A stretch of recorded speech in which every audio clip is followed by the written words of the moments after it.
नमस्कार।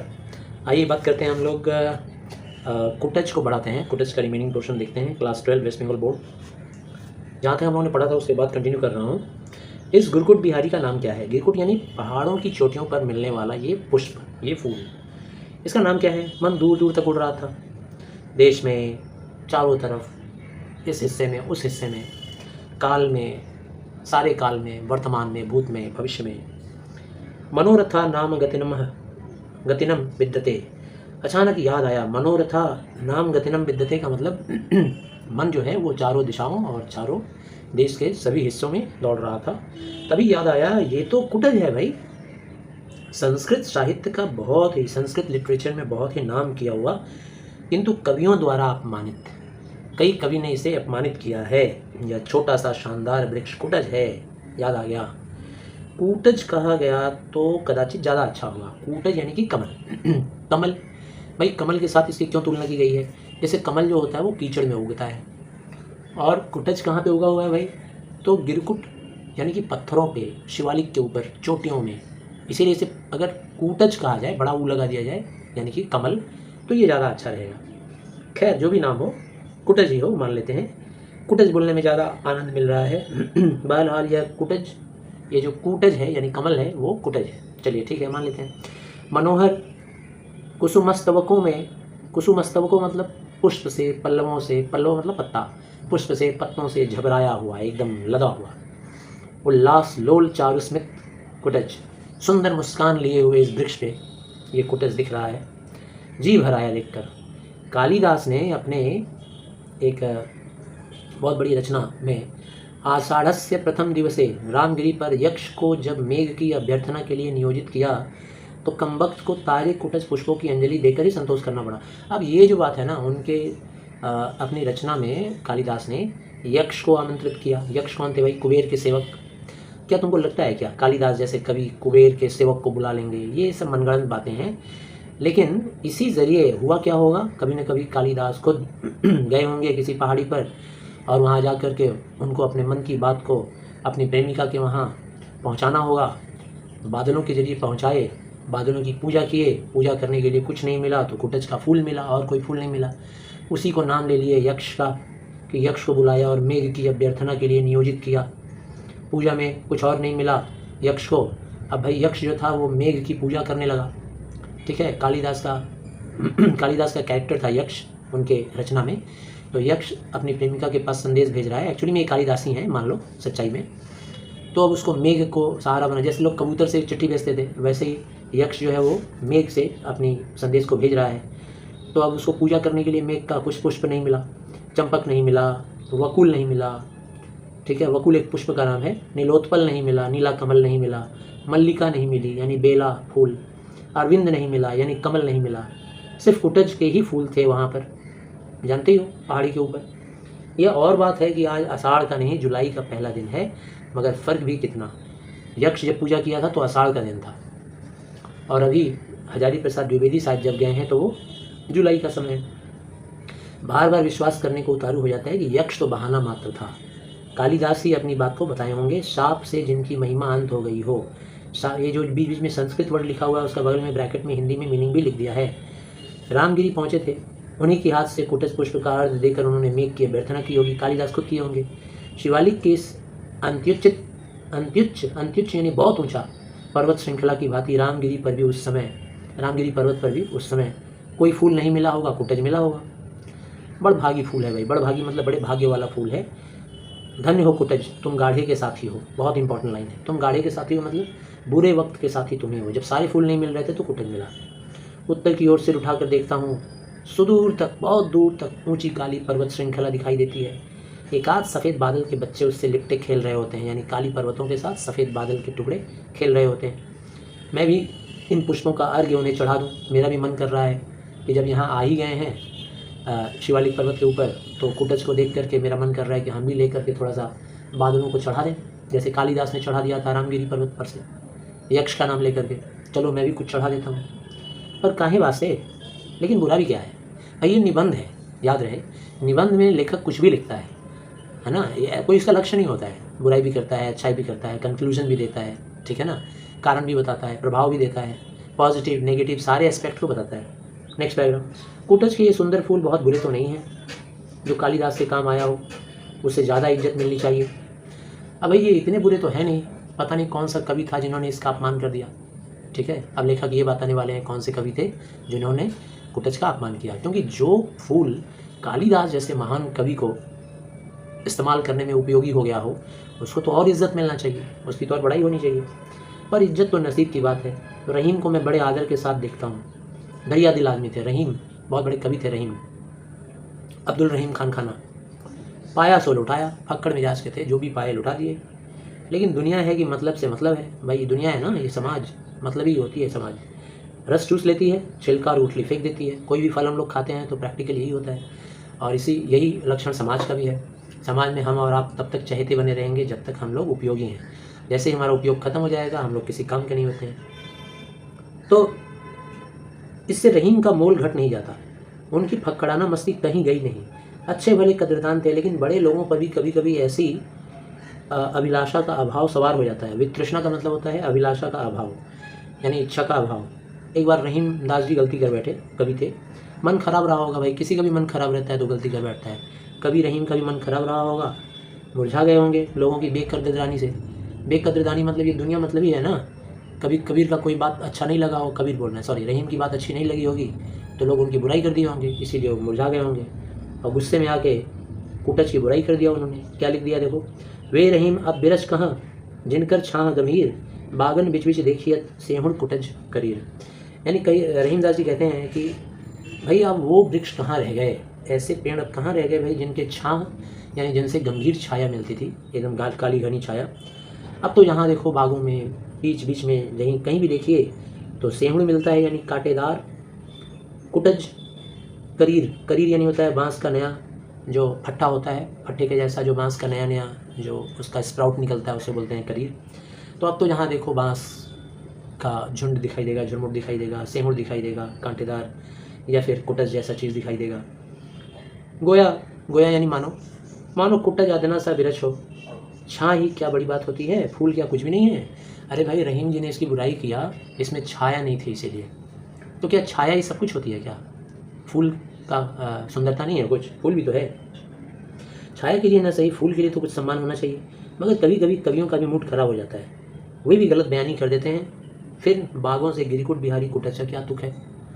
अब भाई बाग में कुटज और गिरिकुट यानी कि पहाड़ी पे कुटज, इसमें क्या तुक नज़र आ रहा है? कोई तुक तो नज़र नहीं आ रहा है।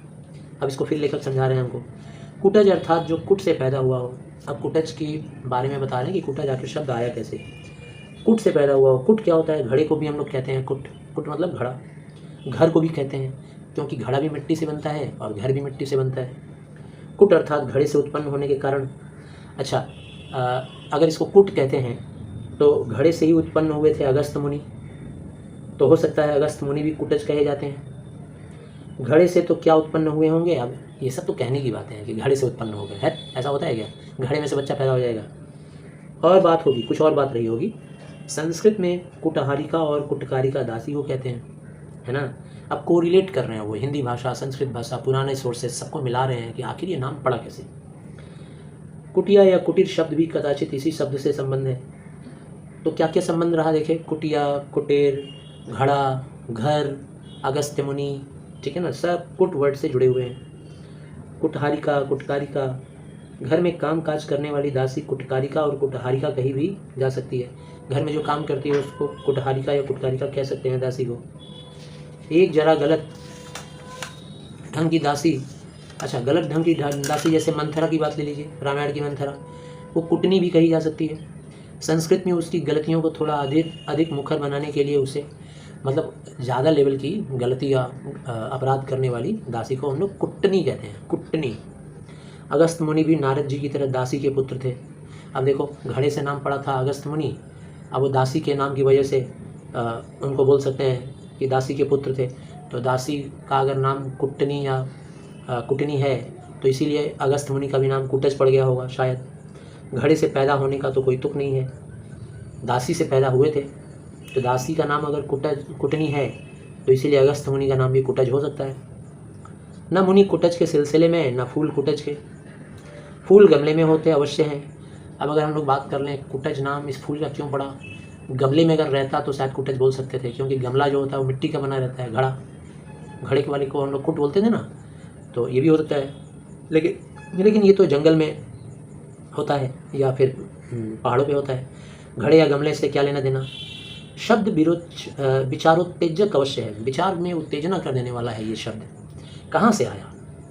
मुझे तो इसी में संदेह है कि यह आर्य भाषाओं का शब्द है भी या नहीं।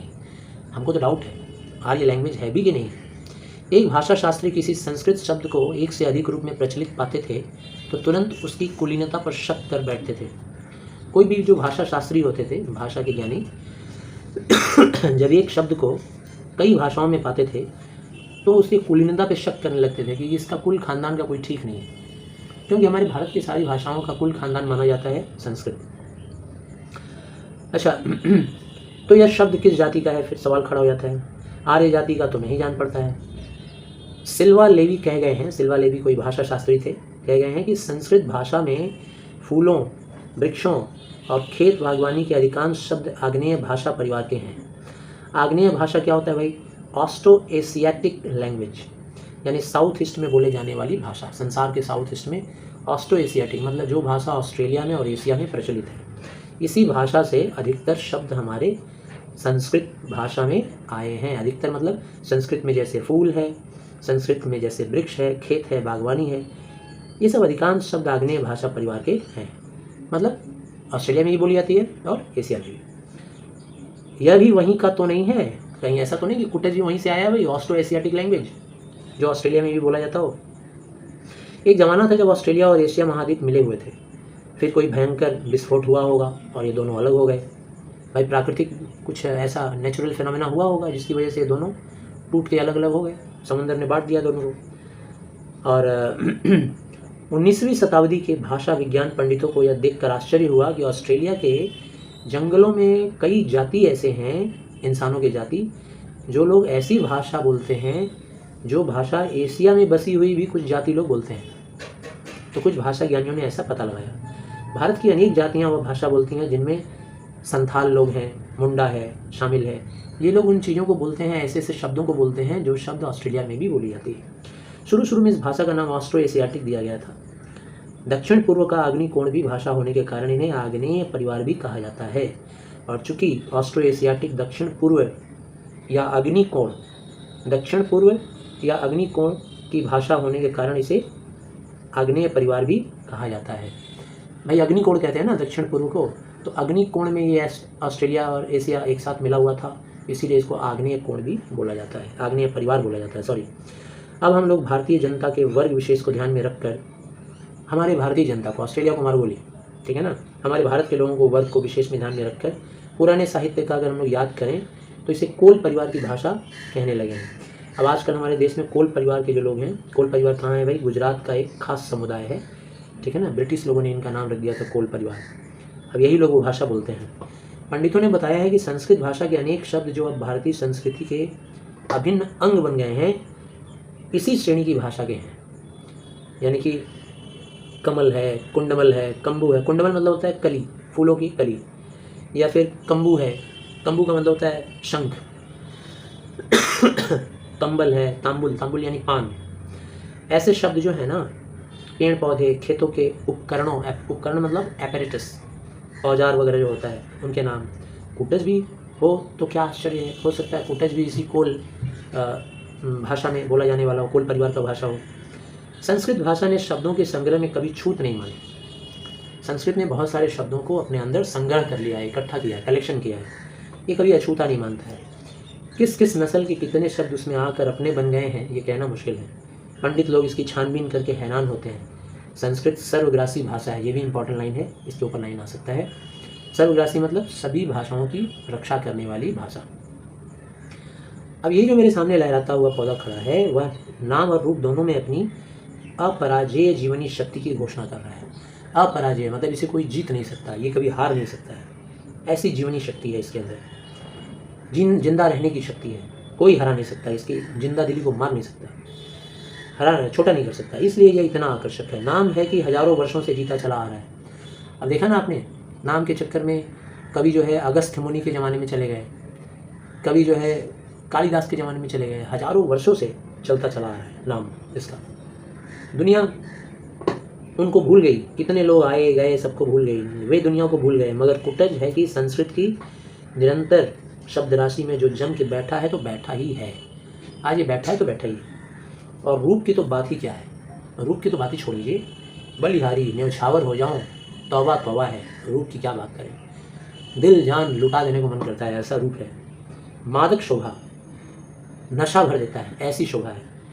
चारों ओर कुपित यमराज के दारुण, मतलब चारों तरफ जान लेवा शक्तियाँ घूम रही हैं। गर्मी, काली काली पहाड़ियाँ, चट्टानें, ठीक है ना, लू चल रहा है, लेकिन ऐसे में भी हरा है तो हरा के साथ साथ भरा भी है, हरा है और भरा है। दुर्जन के चित्त से भी अधिक कठोर पाषाण की कारा से रुद्ध अज्ञात जल स्रोत, यानी कितना कठोर पर्वत वहाँ से भी पानी को खींच लेता है। इसके जो जाइलम होंगे कितने स्ट्रांग होंगे, खींच कर सरस बना हुआ है, रसीला बना हुआ है। मूर्ख के मस्तिष्क से भी अधिक सोने गिरिकांता, यानी गिरिकांता बोला जाता है पहाड़ों को, ठीक है ना। तो पहाड़ा जो पहाड़ है वो एकदम सोना आसाना है, निर्जन। जैसे मूर्ख का दिमाग सुनसान होता है वैसे ये पहाड़ भी सुनसान है, लेकिन ऐसे में भी क्या खूबसूरती से इठलाता हुआ, मस्ती करता हुआ, प्रेरणा देता हुआ खड़ा है। दूर पर्वतराज हिमालय की हिमाच्छादित चोटियाँ हैं, वहीं कहीं भगवान महादेव समाधि लगाकर बैठे होंगे। नीचे सपाट पथरीली जमीन का मैदान, कहीं कहीं पर्वत नंदिनी सरिताएँ आगे बढ़ने का रास्ता खोज रही होंगी। बीच में यह चट्टानों की उबड़ खाबड़ जटा भूमि है, सूखी नीरस कठोर। कहने का तात्पर्य कि अगर कहीं पानी है भी तो बहुत दूर है, कहीं बादल अगर दिख भी रहा है तो बहुत दूर है। यहाँ तो सिर्फ उबड़ खाबड़ ज़मीन है और पत्थर है। ऐसे में इतना हरा भरा लहलहाता फूलों से झमराया हुआ कैसे हो सकता है भाई? जीवन जीने की इच्छा कैसे इतनी ज़्यादा हो सकती है किसी में?